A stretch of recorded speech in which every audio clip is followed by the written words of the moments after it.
koyebisa bato na poto kuna ke Léopold II azosilisaka bato. Donc Léopold II azalaki akumaka eloko balaka bakumaka oseka ye eloko pamba po ye bosa azalaki moto munene azalaki bazalaki mukukumisa ye azalaki moto motema malamu azalaki kopesa azwi alie abimisa bana Congo na pasi nzoka nde lokuta bamoni kaza vraiment moto lokuta po azalaki azwaka mbongo ya koloba te na Léopold II wana na makambo na mbongo ya Congo akomi mvambo kosakana te azalaki na maswa na ye moko mpo na kotambolaka na esengo Alberta azalaka na train omona batrain etambola ye moko wago munene ya kitoko ya wolo azalaka na bachateau ya minene bao bayebi France na Nice kuna na esengo aliaka amelaka na makila ya bana Congo. Donc donc nani ndeko na bita azata tamoko mabe moto yango bolongola yango nande tango bakabona ya bimi ekomi somo États-Unis. C'est une très bonne ande sikoyo États-Unis na Angleterre basanga tika Congo. Ola susu mokonzi ya Congo te. Tamona na 1908 Léopold II souverain à Léopold II ya état indépendant du Congo te bapesa ngwe mboka Congo ezonga na maboko ya bana Congo bango moko mindele baboya baloba te to pesa Congo na bana Congo bango moko te na Belgique yango na Congo commande Congo boyo kamboka na biso Congo belge kumba ya Morel yango na sengi na Morel na Roger Cashman William Washington babundela biso kala Max Twain na Harris Max mona na nazol bana na étudiant bosi mangu malamu na lobby Eddie Morel na lobby Roger Cashman na lobby William Shepard na lobby William Washington na lobby Ezekiel bosimba yango ezade bato babikisi biso so biso tozali awa na kati ya sale oyo lelo eza mpona bango na ninga loba boye bandeko na ngai ndenge papa Mulumba lobi awa po biso linga mingi kozonga nsima. Et il ne faut pas qu'il y ait trop de personnes qui naissent, qui grandissent, parce que s'il y a une surpopulation, il y aura ce qu'on appelle la pression sur les ressources. Et la pression sur les ressources va devoir empêcher les Américains à accéder à ces ressources et garder ce niveau de grande puissance. C'est pour cela que, depuis une cinquantaine d'années, les Africains sont toujours sous contrôle des Américains en ce qui concerne la population. Ils nous contrôlent, ils envoient ici l'USAID qui finance des études sur la population et qui, je vous l'avoue, dernièrement, moi j'ai fait des enfants que je connais, qui touchaient les salaires de $5 000 parce qu'ils travaillaient à faire avorter des Congolaises et des Congolaises. $5 000, payés par une ONG espagnole, financée par USAID, et les jeunes gens là se vantaient d'avoir des gros salaires. Donc c'est à voir à quel niveau les Américains sont capables, en suivant ce principe de Henry Kissinger, pour contrôler les naissances en Afrique. Parce qu'il faut le dire, le seul continent dont les tendances démographiques sont à la hausse, c'est l'Afrique, qui en un siècle est parti de 100 000 à 1,5 milliard. Donc les Américains sont sur notre dos. Ça c'est le premier principe de Henry Kissinger. Le deuxième, c'est les États-Unis doivent empêcher tous les autres pays pour d'émerger comme des puissances. C'est leur devoir. En tant que puissance unipolaire, ils doivent empêcher tous les autres pays qui ont tendance à devenir des puissances. C'est ce qui justifie la guerre qui est menée contre l'Iran, la guerre qui a été menée contre l'Irak, qui a été détruite, la guerre qui a été menée contre la Syrie. la guerre commune contre l'Afrique et la RDC. Parce que mine de rien, la RDC a tout ce qu'on appelle, n'est-ce pas, les grands objets. Et notre population, si elle est bien formée, nous sommes devant une puissance. Donc l'Amérique a pour fonction d'empêcher justement que des pays comme ça émergent. C'est dans ce sens que l'Amérique a créé Israël, qui est comme un pays pivot, qui contrôle toute velléité de puissance au Moyen-Orient. Chaque jour, si Israël fait la guerre, Israël peut faire n'importe quoi. L'Amérique sera là, parce que l'Israël fait partie d'un projet géopolitique de puissance. Et aujourd'hui, c'est Kagame, c'est-à-dire notre ami le Rwanda, là, qu'on est en train de placer sur ce giron, plus le Kenya. Parce qu'on est distrait, le Kenya a été introduit comme membre allié de l'OTAN par les États-Unis. Ruto est en train de raconter beaucoup de trucs là-bas, tout ça, mais il est allé là-bas pour ça. Donc il sera membre allié de l'OTAN, c'est-à-dire chaque fois que vous voulez faire la guerre, l'Amérique peut directement intervenir.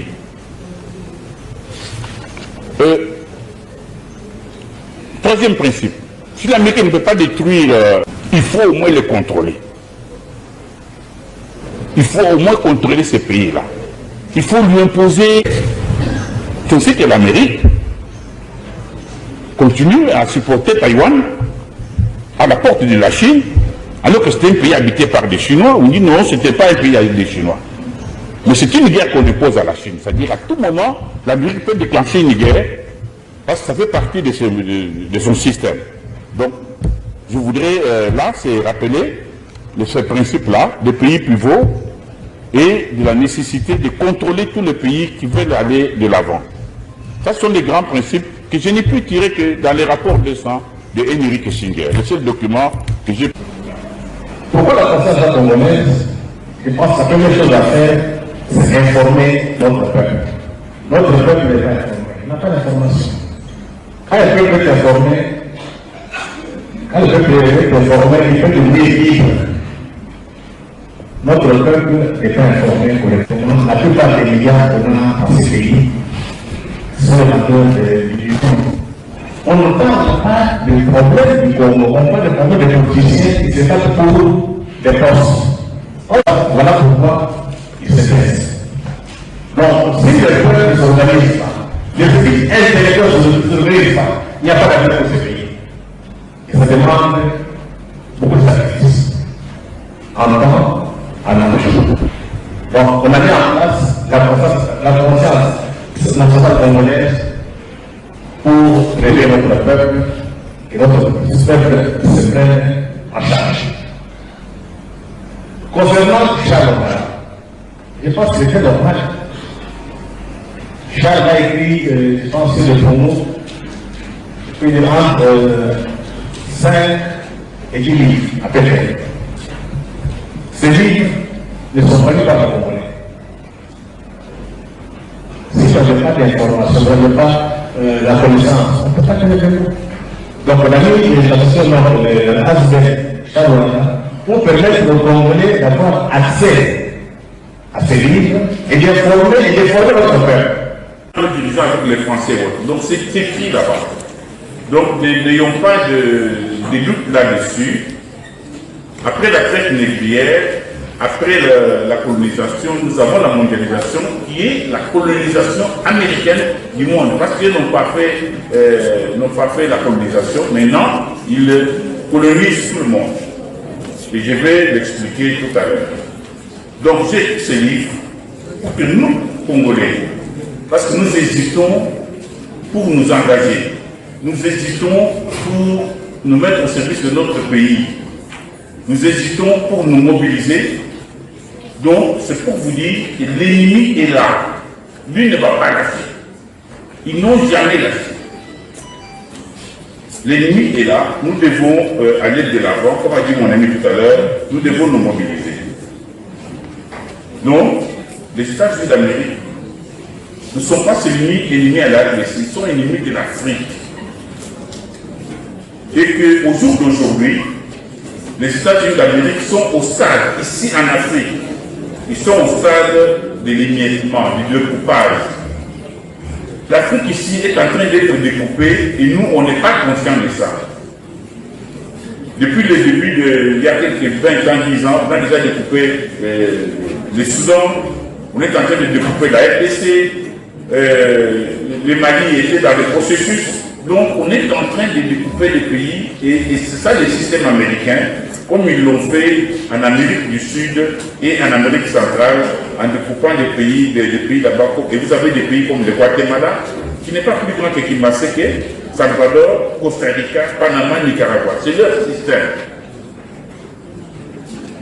Mais parce que nous, les Congolais, nous sommes parfois distraits.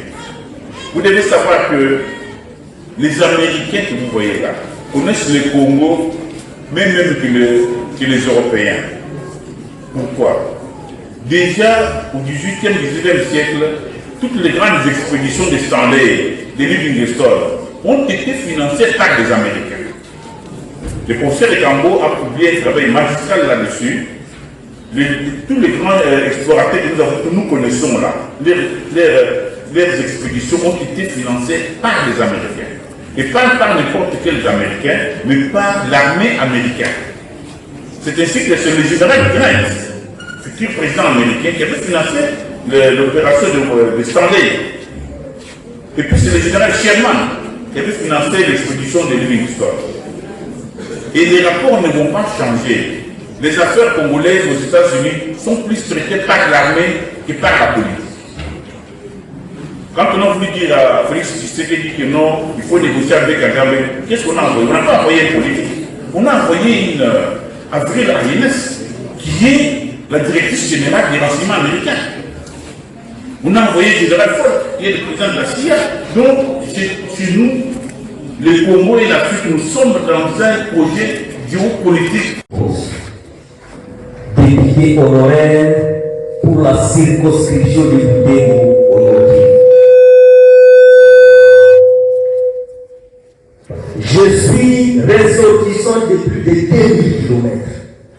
Une entité que certaines autorités ne connaissent que sur les écrans télévisés. Je suis ressortissant du territoire où, jour et nuit, les Congolais sont massacrés. Depuis plus de ans, par des individus que l'État continue à qualifier de présumés à défendre.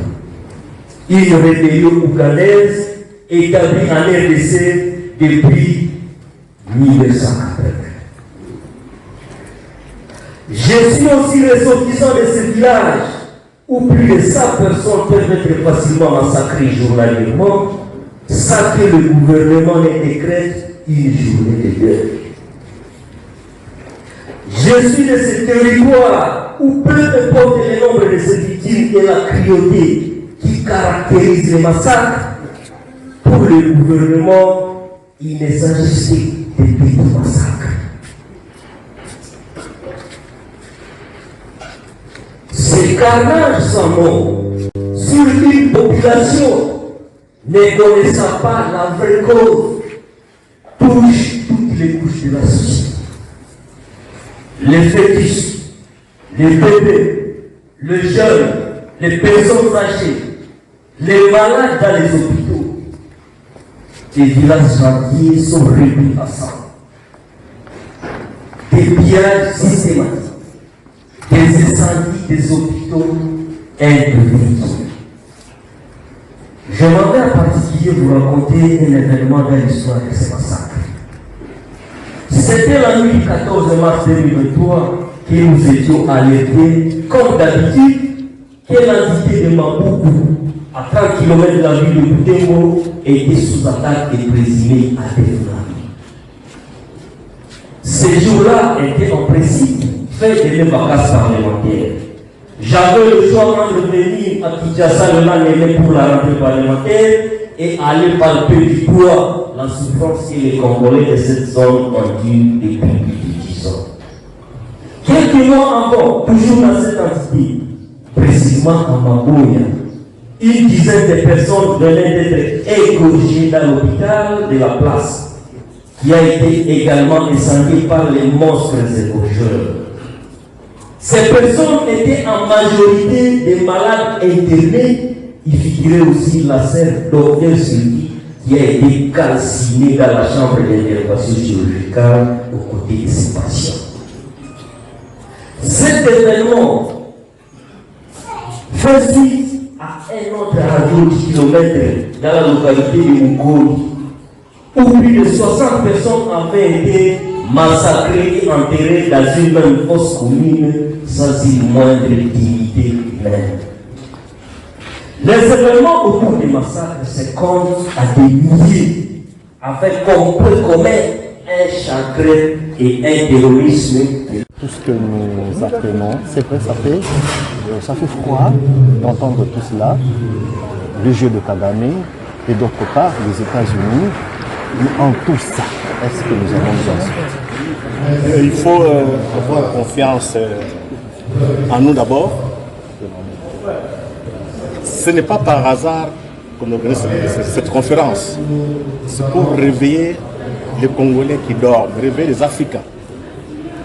Charles Bounana, qui a écrit sur le Congo, n'est pas congolais, il est camerounais. Il a pris tous les risques. Ça fait plus de 25 ans que Charles écrit sur le Congo. Je pense que les amis de Charles, en sortant, c'était aussi pour rendre hommage à Charles Bounana, pour tout le travail qu'il a fait pour le Congo. Mais Charles Bounana s'inscrit dans la lignée des auteurs humanistes. Il y a Edmond Morel, un Britannique qui n'est pas africain et qui a lutté contre Léopold II entre 1990 jusqu'en 1910. Et M. Léopold II a été sanctionné. Charles Bounana fait le même travail. Mais curieusement, ce qui est un peu frappant, c'est de voir qu'à Kinshasa, au Congo, les élites se taisent. Pour quelle raison? Je pense qu'on a eu la malchance d'avoir une colonisation très dure, la colonisation belge, qui a cassé l'âme congolaise. Donc, il ne faut pas perdre confiance et les choses vont très bien marcher. La conférence, les thèmes sur Kagame, les grands états modernes, où j'entends l'Afrique. J'ai voulu attirer l'attention des élites congolaises et africaines. Ce qui se passe ici actuellement, on est en train de recoloniser l'Afrique. On est en train de couper l'Afrique en morceaux, de revoir toutes les frontières. Il y aura des États qui vont disparaître et d'autres vont émerger. La vie est faite ainsi. Les peuples qui ne vont pas s'organiser vont payer cher. Voilà pourquoi j'attire l'attention des Congolais, les élites congolaises, les hommes politiques qui passent tout le temps à penser seulement se partager les postes pour manger et construire des buildings à travers la ville. Ils sont du mauvais côté de l'histoire. Qu'on les veuille ou non, notre peuple, le Congo sera libre, l'Afrique sera libre. Donc il faut avoir l'espoir. Je pense que dans la salle, vous avez bien trop de jeunes, il y a des intellectuels, il n'y a pas de politiciens. Les politiciens ont fui du fait qu'on a cité le nom de Kagame. C'est pour vous dire à quel niveau se trouve notre élite politique. La peur de dénoncer Kagame. La seule personne qui a dénoncé Kagame, c'est Félix Antoine Tshisekedi Tshilombo. Dites-moi, il y a combien d'hommes politiques qui citent même le nom de Kagame? Personne. Et je demande aux jeunes, c'est votre avenir. Ne vous laissez pas devenir des esclaves, des Rwandais, des Ougandais et des multinationales occidentales. Nos petits-fils et arrière-petits-fils seront des gens libres à condition qu'on travaille aujourd'hui. Donc ça demande à ce qu'on puisse s'organiser rapidement et qu'on accepte un minimum de sacrifices. Les Congolais aiment beaucoup danser, manger. On a encore une culture d'esclaves. Il faut libérer l'imaginaire du Congolais et l'imaginaire de l'Afrique. Et on a l'espoir. L'histoire nous montre que nous sommes un grand peuple. On a toujours vaincu Léopold II. On a même vaincu Léopold II. Kagame sera vaincu comme on l'a fait avec Léopold II. Je l'informe que l'Institut africain d'études prospectives a un département d'égyptologie, donc qui étudie l'histoire de l'Afrique jusqu'à 5000 ans, 6000 ans avant notre ère. L'information que vous venez de donner est importante. L'université Étienne Tshisekedi et l'université Félix Antoine Tshisekedi Chilombo a adopté les principes de la gratuité, va commencer le cours de l'histoire, mais une histoire qui part de l'Égypte pharaonique jusqu'à nous. Nous écoutons votre appel et nous allons y répondre. Mais ce que je voulais aussi demander à nos frères, il ne faut pas, comme je l'ai dit, les frontières entre le Congo et le Moyen-Orient, ou le Myanmar. C'est un pays, hein? Kenya, Ouganda, tout ça, et puis juste Tanzanie. C'est un royaume ou comment on appelle ça, une confédération qui s'opposait, pas qui s'opposait, qui était voisine de la Confédération congolaise ou Confédération du Congo. C'est depuis 5 siècles. Donc quand vous étudiez les cartes, vous regardez les cartes, les Congolais sont sur la carte, la Confédération congolaise est là. Vos pays sont sur la carte, ensemble avec le Brésil, ensemble avec l'Angleterre et l'Allemagne. Les Belges ne vous ont pas inventé. Qu'on ne vous trompe pas. Ils ne vous ont même pas dépecé comme on voulait. Nos pays existent.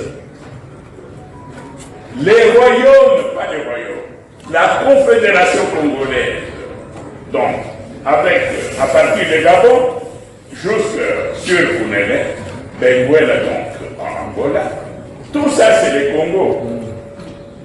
De l'océan, de la mer du Congo, Moana, jusque sur l'Amérique. C'est le Congo. Alors qu'on ne vienne pas vous dire que les Belges sont venus ou les Européens sont venus créer quelque chose. Ils n'ont pas créé. Nous existons. Nous sommes une nation historique, une nation puissante. S'il y avait une ethnie Tutsi qui serait plus forte, elle aurait pu déjà traverser les lacs depuis plusieurs siècles. Parce que nous avons les Congos Zaïre sur les cartes. Donc vous êtes forts, nous sommes très forts. On veut seulement nous pousser à marcher sur Kigali, comme je sais le dire, pour que nous puissions nous entretuer. Comme je dis, tuer un Rwandais, c'est tuer un Africain. Tuer un Congolais, c'est tuer un Africain. Les Européens veulent anéantir les Africains, les Noirs surtout, pour qu'ils prennent vos terres et toutes vos richesses. Et vos richesses, les enfants, je suis heureux parce que vous êtes nombreux. Vos richesses n'appartiennent pas aux étrangers. Vos richesses n'appartiennent pas aux étrangers. Demandez à vos politiciens, à tous les parlementaires, qu'ils cessent d'hypothéquer la terre et qu'ils cessent d'hypothéquer les richesses du Congo. On ne peut pas découvrir quelque chose, on va donner ça. Sinon, il y aura la guerre entre la jeunesse et les politiciens irresponsables. Vous devez préparer votre avenir, défendre votre avenir. C'est votre rôle. Montrez la fierté d'être Congolais. À l'égard des Européens et à l'égard des autres Africains. Soyez fiers d'être Congolais. La nation, une des nations les plus riches de la planète. Devenez des soldats.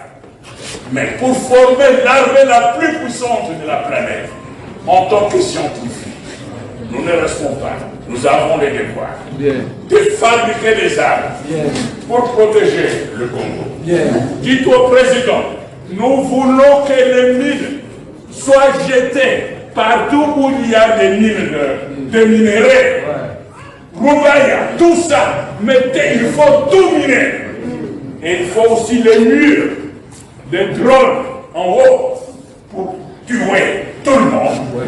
Bloquons pas.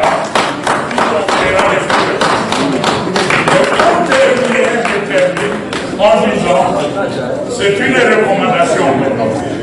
Les Européens sont en train de faire comme s'il est normal de tuer un président africain. Donc le président là nous dérange, je sais que Dieu nous dérange, allez les tuer. Et un tel travaux nous dérange, tentons de les tuer. Sankara nous dérange, tuons-le. N'acceptez pas cette logique. Nous disons ici, aux ambassades, que prochainement, si notre président tombait, qu'il prenne des précautions pour qu'ils soient tous à l'extérieur au moment où cela se passe. Rasez tout le monde, je l'ai dit. Rasez tout le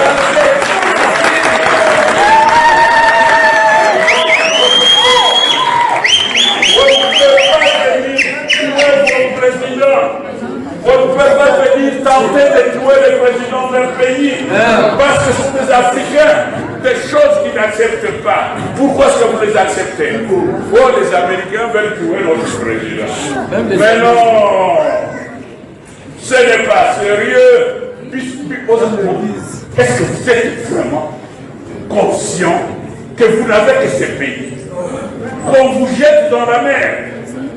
Alors, quand au moment vous dit on veut anéantir l'Afrique, alors vous vous dites non, mettez-vous debout. Oubliez vos bêtises là, au Balouka, ici, au Bakaka, d'ailleurs, c'est un peu, etc. Vous commencez à vous entraîner entre vous. Non. Divorcer avec les politiciens qui font ça. Ils n'ont créé aucune villa dans leur village. Oui. Bandaka est abandonné. Le Kassai est abandonné. Allez à Kananga, allez voir ce qui se passe. Oui. Dans les Katanga, des choses, les gens sont abandonnés. Allez à Sankourou. Est-ce qu'ils n'ont pas de politiciens? Même pas dans leur village. Ils n'ont pas transformé leur village. Mais ils volent 300 millions, 200 millions, 100 millions.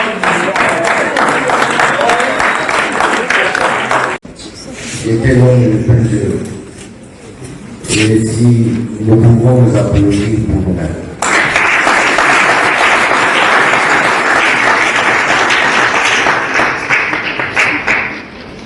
C'est moi le chef de la République démocratique du Congo. Et le chef de maintenant est le dictature dans l'Union européenne. Sauf à Bongo, on avait appelé beaucoup, bien que je sois arrivé en état. Le malheur de notre pays, c'est l'homme congolais. C'est l'homme congolais. Et à l'époque de Nzeri, je lui avais fait une anecdote. Il a applaudi pour opérer le partage des richesses du monde. Et les anges sont allés dans une salle pour partager les richesses. Dieu est resté. Comme il a travaillé toute la semaine et c'était un samedi, le sommeil l'a pris. Et il a cogné sa tête sur la table et 3/4 des richesses sont tombées à terre. Quand les gens sortent du partage, un partage équilibré de toutes les richesses, les États-Unis, les petits Rwanda, les Seychelles, les Bénin, ils ont trouvé la table à 3/4 vide. Ils réveillent le vieux. Le vieux se réveille, il se rend compte effectivement que les richesses ne sont plus sur sa table. On vérifie, on se rend compte que tout est tombé en République démocratique Congo.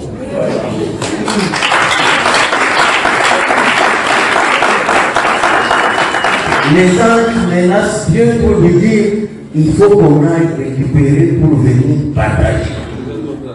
Dieu dit je ne descends jamais là-bas.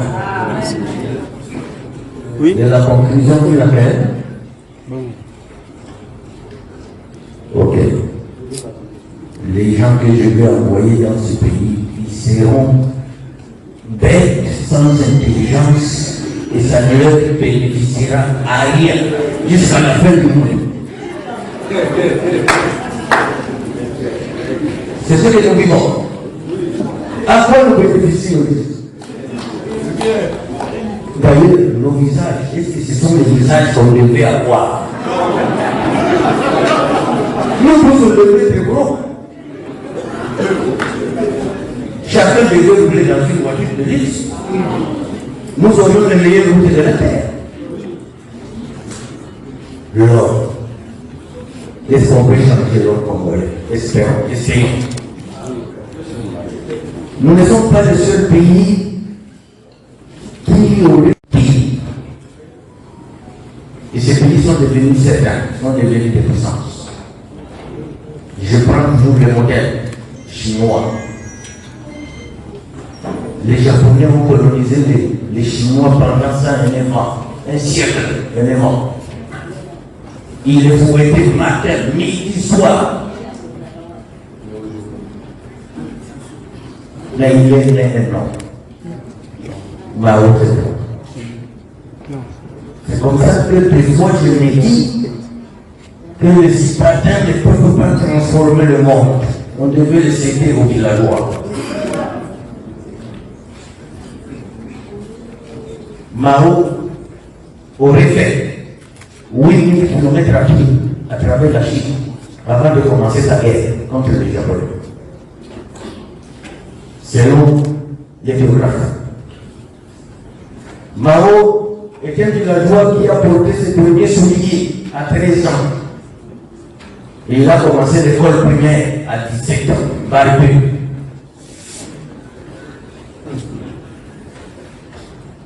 Il a commencé sa rébellion.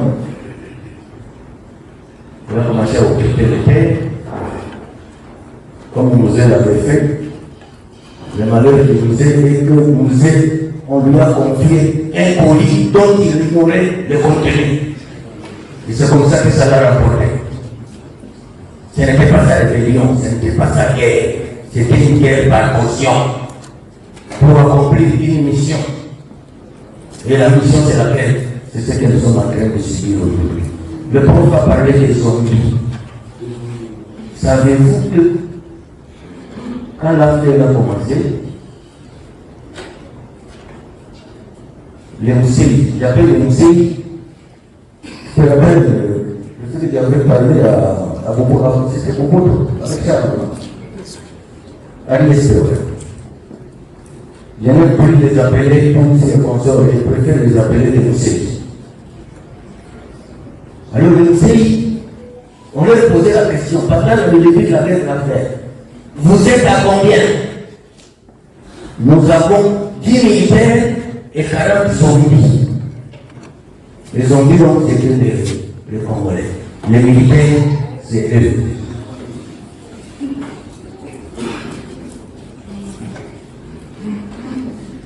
Maintenant, je suis d'accord avec le prof. Bon, j'ai été ministre du développement rural. Je suis expert en développement communautaire. L'histoire dit que la ville consomme 80% du budget national, avec moins de 15% de la population, et le reste du Congo consomme 20%, avec plus de 90% de la population. C'est ça l'injustice sociale dans notre pays.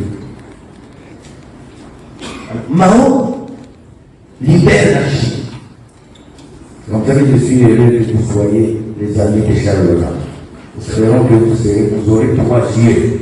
Les 2 yeux de Congolais ne suffisent plus pour libérer ce pays. Il en faut un 3e.